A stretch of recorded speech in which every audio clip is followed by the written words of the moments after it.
बीते शुक्रवार यानी कि 6 जनवरी को बॉलीवुड के जाने माने अभिनेता ओमपुरी ने दुनिया को अलविदा कह दिया।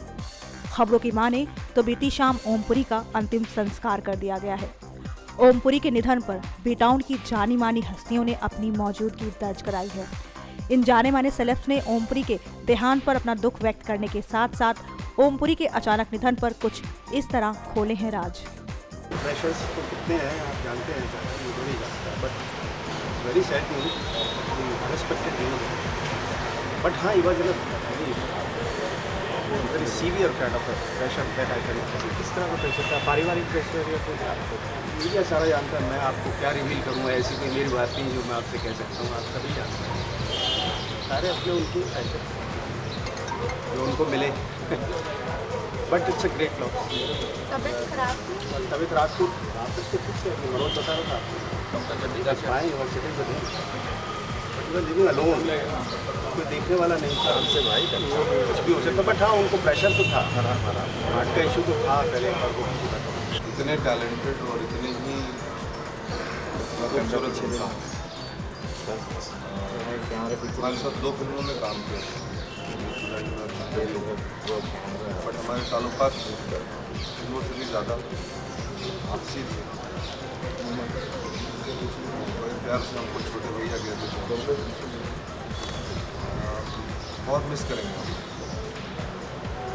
ये वेरी गुड सोल, और उनकी आत्मा बड़ी साफ और बेबाक, कुछ बातें नहीं बोलते थे जो कभी मलिन नहीं देखा, चेहरा या मन। भगवान उन्हें शांति दे और उनके परिवार को शक्ति दे। इस समय में हम कलाकार सभी मिस करेंगे। फिल्म इंडस्ट्री की बहुत बड़ी क्षति है। बहुत अच्छे हिंदुस्तान के नहीं, पूरी विश्व के कलाकारों में उनका नाम लिया। God bless us. हाँ, ये क्षति ऐसी है कि जिसकी पूर्ति हो नहीं सकती।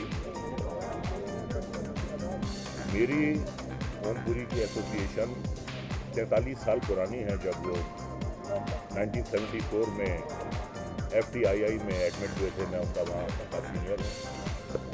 एक एक लम्हा मैंने उन्हें आगे बढ़ते हुए देखा है, एक एक सीढ़ी मैंने चढ़ते देखा है उन्हें बुलंदियों की। बहुत ही मामूली शक्ल सूरत होने के बावजूद उनका टैलेंट था, उनका सुपर टैलेंट था, जिसकी बदौलत वो इतनी बुलंदी पर पहुंचे हैं। मैं ये कहूँगा कि हमने एक हीरा खो दिया है, एक ऐसा कलाकार जो इतना नाम, शोहरत, पैसा, यश पाने के बावजूद दिल से एक पंजाब के गांव का सीधा साधा बाशिंदा था, जिसने एक्टिंग पर हमेशा बहुत बारीकी से ध्यान दिया, लेकिन अपनी ज़ाती ज़िंदगी में उसने कभी अपने दिमाग का इस्तेमाल नहीं किया। हमेशा अपने दिल की सुनी, जो दिल ने कहा वो किया, वो सही था या गलत था, उसने हमेशा अपने दिल की बात सुनी।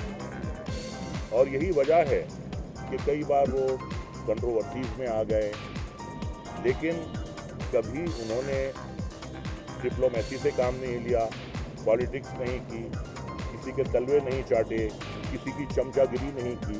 सिर्फ और सिर्फ अपने फन के बलबूते पर वो इस बुलंद मकाम पर पहुँचे हैं, और उन्होंने साबित कर दिया है कि एक्टर बनने के लिए कोई अच्छी शक्ल सूरत की ज़रूरत नहीं है। अगर आप में टैलेंट है, अगर आप में सुपर टैलेंट है, तो आपको दुनिया की कोई ताकत रोक नहीं सकती। 1000 पर गिरें लाख आंधियाँ आएँ, 1000 पर गिरें लाख आंधियाँ आएँ, वो फूल खिल के रहेंगे जो खिलने वाले हैं। ये बात उन्होंने साफ कर दी कि जिसमें टैलेंट है वो एक फोर्स है, और दुनिया की कोई भी ताकत उस फोर्स को रोक नहीं सकती। और उनसे प्रेरित होकर बहुत से एक्टर्स, मामूली शक्ल सूरत के एक्टर्स आए और उन्होंने अपना मकाम बनाया। और ओमपुरी पिछले 40 साल से हर किस्म का सिनेमा किया उन्होंने, न्यू वेव किया, कमर्शियल किया, रीजनल किया, नेशनल किया, इंटरनेशनल किया, पैरेलल किया, टीवी किया, और जहाँ जहाँ भी उन्होंने काम किया, he came out with flying colours. उन्होंने साबित कर दिया कि वो एक लाजवाब अनूठे एक्टर हैं, और ऐसे एक्टर जो हैं बहुत कम पैदा होते हैं। उनके बारे में यही कहूँगा कि हज़ारों साल नरगिस अपनी बेनूरी पे रोती है, हज़ारों साल नरगिस अपनी बेनूरी पे रोती है, बड़ी मुश्किल से होता है चमन में दीदावर पैदा। ओमपुरी जैसा एक्टर जो है वो कभी कभार पैदा होता है। मुझे सिर्फ उनसे ये शिकायत है कि उन्होंने अपनी सेहत का ख्याल नहीं रखा, और जैसा कि मैंने आपसे कहा कि वो हमेशा दिल की बात सुनते थे और दिल ही की बात पे अमल करते थे। उस वजह से उन्हें काफ़ी कंट्रोवर्सीज का सामना करना पड़ा, घर के बाहर भी और घर के अंदर भी, और उस वजह से मेरे ख्याल से उन्होंने बोतल का सहारा लिया, और जिसका बहुत बुरा असर उनकी सेहत पर पड़ा। पिछले कई दिनों से उनके हाथ पाँव में रेशा आ रहा था, और बहुत ज़्यादा मेरे ख्याल से वो शराब पी रहे थे। तो वो जो उनके दिल में आता था वो कह देते थे, और बाद में उन्हें उस पर नदामत भी होती थी, बाद में उन्हें शर्मिंदगी भी होती थी, लेकिन वो हमेशा दिल की बात कहते थे। कभी उन्होंने डिप्लोमेसी से काम नहीं लिया। तो मैं ये कहूँगा तमाम उनके जो कंटेम्प्रेरीज हैं, जो उनके जूनियर्स हैं, कि भैया अपनी सेहत का ख्याल रखो, try to lead discipline life. अगर घर के बाहर चैन नहीं है और घर में चैन है तो आदमी लड़ सकता है, लेकिन अगर हर मोर्चे पे चैन नहीं है तो फिर लड़ना जो है बहुत मुश्किल होता है। और शराब का सहारा जो है वो एक नकली सहारा है। शराब के सहारे से ना आज तक कभी कोई कुछ कर पाया है और ना ही कोई बच पाया है इस आदत से।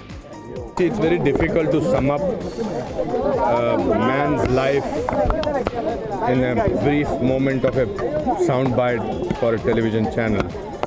But what Ompuri's legacy is that for generations of actors to come, they will have a textbook material in every performance of his, whatever he has done in films. The fact that he changed this whole myth of that actors have to be a certain looking people. He is the first person to sort of be unconventional looks, and he gave birth to millions of other actors like me and other people to have the courage of depending on your talent and making it big in this world. And I think he bridged the gap of so-called parallel cinema and commercial cinema beautifully, not only in India but also abroad. In fact, he was the first actor who took Indian cinema or Indian legacy of acting to the world outside India. वाकई ओमपुरी के निधन से बॉलीवुड को तगड़ा झटका लगा है, जिसकी पूर्ति करना मुश्किल है। नेक्स्ट 9 न्यूज़ रूम से गायत्री गुप्ता की रिपोर्ट।